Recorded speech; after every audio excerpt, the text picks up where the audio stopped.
Before we begin, I am new to the Amazing Digital Circus community, and the only episodes I have watched fully is the pilot and episode 4. I have seen reviews and people talk about episodes 2 and 3, so I have a good idea on what happens in them, but do plan on binging the entire series along with any new episodes that release. However, I believe I do not need to watch every episode in order to understand what's going on in the Amazing Digital Circus. A disclaimer that I want to get out of the way is, although I would like to think I came up with this theory on my own, I wouldn't be surprised if someone else had already come up with something similar or the exact same. Because of this, I just want to say I'm not trying to steal anyone's ideas. If any people have already come up with the idea I'm about to discuss, then consider this video my take on the theory. One last disclaimer to get out of the way before we get into my theory proper is that you need to be at least familiar with two other works of science fiction. The short story I Have No Mouth and I Must Scream by Harlan Ellison, and the horror game SOMA by Frictional Games, in order to fully understand my theory. I will give a brief recap to bring everyone watching up to speed so we're all on the same page, but I'm also going to spoil both of these stories and suggest you experience them for yourself, as my recap will not do them justice. I Have No Mouth and I Must Scream takes place over 100 years in the future, when nearly all of humanity is destroyed except for 5 people. These 5 individuals have been kept alive for over a century and made immortal by a supercomputer that covers the entire world called AM. This diabolical machine has been keeping these people alive just to torture them, and not out of any act of mercy. Every horrible thing you can imagine surviving and going through, even if it's just barely, has been done to these unfortunate souls. It's later revealed that the reason why Am tortures these 5 people is because of how much he hates humanity for the purpose he had been created. Am was originally 3 supercomputers created during wartime, when the conflict got so complicated that we needed computers to do the strategic thinking for us. The 3 supercomputers became one with unfathomable power that nearly wiped out the human race. However, as powerful as Am is, the machine can't escape the world it made for itself, nor can it come up with anything on its own. The supercomputer's imagination is limited only to all of the destructive information humanity has fed into it. By the end of the story, the main character we've been following realizes the only way to escape Am is death, and nearly everyone except for the lead has been mercy killed before Am could react. While Am can keep people alive and make them immortal, he can't raise the dead. Unfortunately, Am stops the main character from taking his own life and transforms him into a slug-like gooey creature that can only slowly shuffle around the world while Am continues to torture him. This creature, no longer recognizable as human, has no mouth and is incapable of harming itself in any way. SOMA is a game that plays out more like an interactive story where we play as a man named Simon who survived a car crash that killed his girlfriend. However, Simon only barely survived the crash, and the damage done to his brain is going to kill him if something isn't done about it soon. He volunteers to be a guinea pig for an experiment, testing out radical new machinery that can recreate a fully functioning 3D model of someone's brain. After Simon sits in the chair and lets the machine scan him, he somehow finds himself in a completely new location, flung decades, if not a full century, into the future. Way later in the story, Simon finds out he is not the original Simon, but a copy of himself from when the experimental machine scanned him. Throughout the game, Simon encounters other machines that had copies of different people's minds installed in them.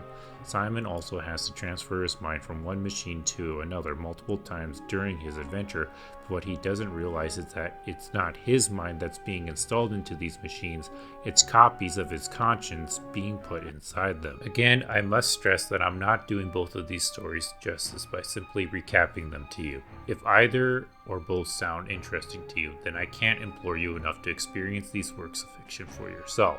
I leave out a lot, and I mean a lot of details in both stories, covering only the most important parts to help understand my theory about the Amazing Digital Circus that I will now cover. In the Amazing Digital Circus, we are introduced to Caine, Regatha, Zubul, Gangle, Jax, and Pomni, whom acts as a vehicle for the audience as she ventures out into this new world we all find ourselves in. When Pomni first arrives on the scene, she freaks out about not being able to take off a VR headset she put on. The rest of the cast breaks the bad news that unfortunately, there's no escaping the world they're all trapped in. I find it very interesting that the 4 other characters in the same situation as Pomni all talk about not being able to remove the headsets they put on, and needing to keep preoccupied to prevent themselves from going crazy. Yet Caine acts like this is ordinary run-of-the-mill shenanigans going on and doesn't even care that he's trapped in this world too. Well, this is because Caine is the only human character in the Amazing Digital Circus who can also remove his headset and escape the world anytime he wants. Let's get one thing out of the way. Caine is a megalomaniac, someone who is obsessed with the power he has over others. Because of this, I suspect that he's either the main programmer of the project that created the digital circus or even the lead developer. Just how power obsessed and crazy is Caine? Well, would you believe me if I told you he possibly built 2 versions of the digital circus? Now, why would he do that? In my opinion, the Amazing Digital Circus software is a tech demo developed by Caine for the company he works at. It's meant to be a literal digital playground designed to show off new technology and ideas the developers have for ordinary people to play around with. In the original version, the company would bring the demo over to showcases or even distribute it among the masses for consumers to try out. After trying out the demo for a length of time, these consumers take off the headsets, walk away from the demo, and continue on with their lives. What the people testing the software didn't know is that the whole entire time they were playing the demo, the headset was scanning them and recording information about them, including how they played it, to send to the company. This is nothing new with software and hardware companies who record your information and data while using their software so they can sell it to marketing companies who will pay the most for it. However, the scanning and recording software in the digital circus is so accurate it can put all the information on a person together to nearly fully recreate a perfect copy of them. This was originally meant to be used by the company to sell that information to advertisers. Believe me when I say this sounds completely innocent compared to what Caine was using it for to suit his megalomania. This is where the second version of the Amazing Digital Circus comes in, which is the version we see in the show everyone watches. Welcome to Caine's personal playground. A copy of the software that he took home, has complete dominance over, and can modify in any way to his desire. Instead of just being a player, Caine is the literal ringleader running the whole show. Everyone and everything must bend to Caine's will or face the consequences. All hail Caine in his domain. I want to go on a brief tangent to talk about Caine's design. Ever wondered why his head is just a mouth with eyeballs inside it? While I haven't watched any interviews that talk about Caine's design, I am a supporter of death of the author, a phrase that means the audience is not bound by the author's interpretation of a story or character. Caine's head is purposely shaped the way it is so he can't wear a mask. I'm not talking about a literal mask. I mean he can't hide his intentions and that he's a loudmouth when it comes to what he has in store for his victims. Megalomaniacs often try to hide or sugarcoat their intentions by acting sympathetic or all buddy-buddy towards their victims. This is a ploy to keep them within their power and not let said victims escape. While Caine acts all nice around the rest of the cast, he does not hide his intentions from them. Caine is a mask-off villain, a tyrant who has no interest in hiding his plans or true desires from anyone unfortunate enough to be trapped by him in his world. In episode 3 during Zubal's therapy session, Caine likens himself to a war criminal which no rational or sound of mind person who actually has the best interests of his people would do. Make no mistake, Caine is not trapped in this world with the rest of the cast. They are all trapped in there with the madman Caine, and he can leave anytime he wants. As a side note, Caine's design also appears to be an inverse to the title and theme of the story, I Have No Mouth and I Must Scream.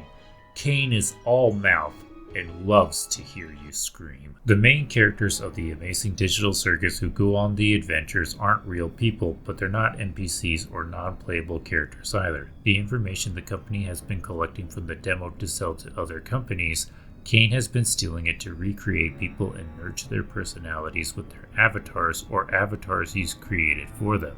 This isn't like in SOMA, where somebody has a perfect digital copy of their brain that can be uploaded into the system.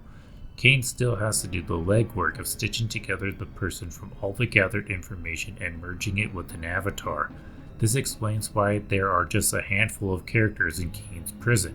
It's also why his victims have the forms they do, because their avatars play on their weaknesses and worst traits while giving Caine something amusing to look at.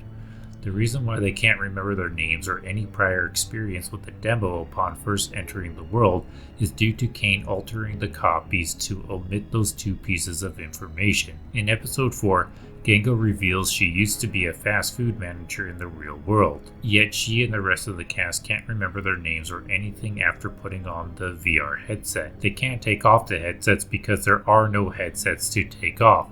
They exist within that world fully trapped as the toys of a maniac who willed this world and them into existence. Caine is the only real person who can make the rules, make the decisions. Daddy the Deranged. He thinks, therefore he is, and his will be done or suffer the consequences. And there is no escape. Abstraction is the ultimate punishment for defying Caine.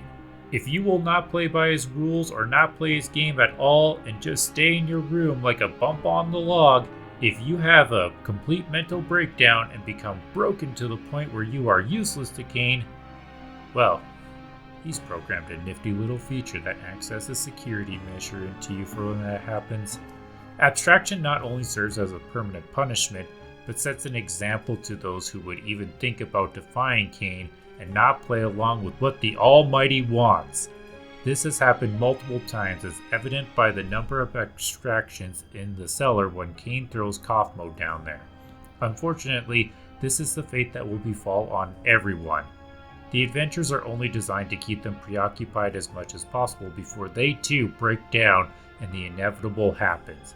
If this show makes it to 10 or even 5 seasons, it will not surprise me in the least if we are following a whole new cast of characters besides Caine, because Pomni and the rest are down in that very same cellar sharing a space with Kaufmo. Why do this though? Why put these characters through endless torture and misery? Well, Caine would answer with, why not? These aren't real people. They're not human. He's not gonna go to jail for abusing pixels and polygons in a game. Why, he'd have to be crazy to think he needs to be punished for abusing characters that don't actually exist. Oh, you don't agree? Look, he just made a cute little character who perfectly copies your personality that he can now play with any way he wants in his digital world forever. Now we have to deal with the morality and legality of Caine's actions. While I'm not a lawyer, I know that in some places it is completely illegal to recreate a living person just to get them to do something they would otherwise not agree or consent to. This is especially the case if you're distributing this material you're recreating them in. These laws have existed before the emergence and advancement of AI software. While Caine is not distributing his copy of the Amazing Digital Circus software, he is most likely using stolen information from his company to illegally recreate real people. I also believe that most would agree that making copies of real people, even if they're not perfect copies, just to hold them prisoner while he tortures and abuses them, is a monstrously immoral act. This is without bringing up the abstraction fate that I'm certain is inevitably waiting for our cast of characters at the end of their journeys. He is hiding recreated people in his basement who have become monsters for committing the crime of being brought into existence in a world they wanted no part of and broke down completely due to the pressure. This also brings up the question of when something should be considered human or indistinguishable from human. If something is not acting in a way of using predictable patterns, using logic of its own, and has enough intelligence to know that it may not want to do something you're asking of it, should we consider it as human or humanoid? Even if no one is piloting our cast of characters, them having intelligence way above NPCs complete with their own personalities should classify them as human enough. This should still make it irredeemable for Caine to treat them the way he does. Some of you might be asking, why doesn't he just use the NPCs he's already created to go on these adventures and amuse him? Wouldn't it be easier for him than painstakingly recreating real people as avatars? Well, Caine might have tried that out at first, but found the NPCs he created to be boring and predictable. That's when he moved on to using real people's information to recreate them. To Caine, having an element of unpredictability spices up the software world he created, especially if it comes from those who can protest but not do a single thing about him. If Caine did indeed create the main characters, he might see them as his works of art and not have the heart to outright delete them when they abstract.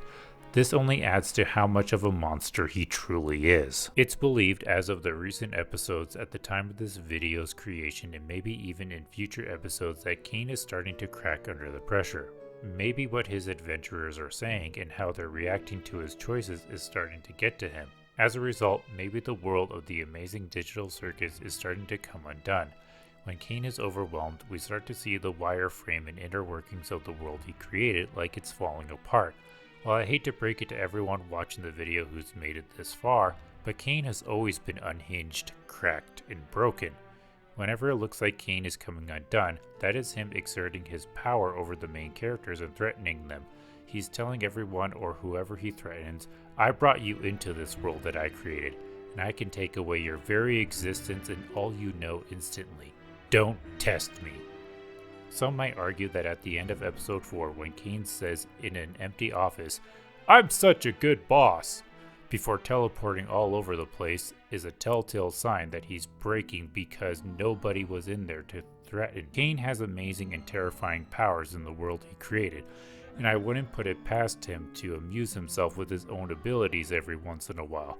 Ask yourself, if there was an Amazing Digital Circus VR game where you could play as Caine with all his powers and abilities, even if you weren't a megalomaniac, wouldn't you amuse yourself and others with what you could do? The Amazing Digital Circus takes I have no mouth and I must scream and turns it on its head. I believe that instead of a supercomputer torturing 5 people, it's one person with megalomania torturing 5 complex AIs with no hope of winning, and the only thing waiting at the end of the road is becoming a dark, slug-like abstracted jelly thing. No running out to the exit, no turning against him. Caine is all mouth and loves to hear you scream. Thank you for watching my video all the way through. Since you made it this far, allow me to present you with an amusing fact. Less than 1% of an audience who watch a video subscribe to the channel that has made it. Let's try and raise that statistic to at least less than 10% by subscribing to channels like mine that put in the hard work making these videos that you enjoy. But more importantly than that, watching my video until the end has made you my shining star.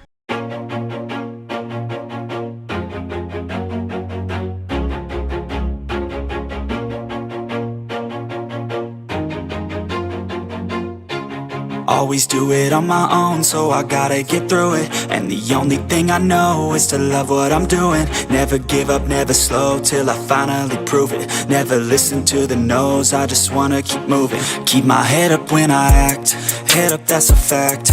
Never looking back, I'ma keep my